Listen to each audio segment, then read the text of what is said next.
បាទសួស្តីពុកម៉ែបងប្អូនថ្ងៃនេះខ្ញុំចង់បង្ហាញជូននៅប្រភេទត្រង់សនើអាឈើប្រើថ្ម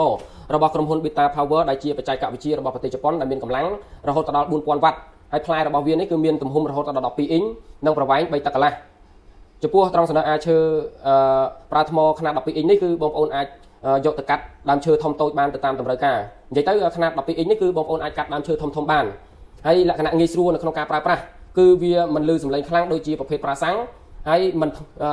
ក្នុងមួយឈុតនេះគឺបងអូនដាក់ជូនបងនៅថ្មចំនួន2គ្រាប់សម្រាប់បងធ្វើការផ្លាស់ប្ដូរដោយថ្មរបស់វាមានកម្លាំងរហូតដល់ 98000 មិលីអាំពែគឺជាប្រភេទថ្មកាន់ភ្លើងគឺប្រភេទថ្មទំហំថ្មក្រាស់ថ្មធំ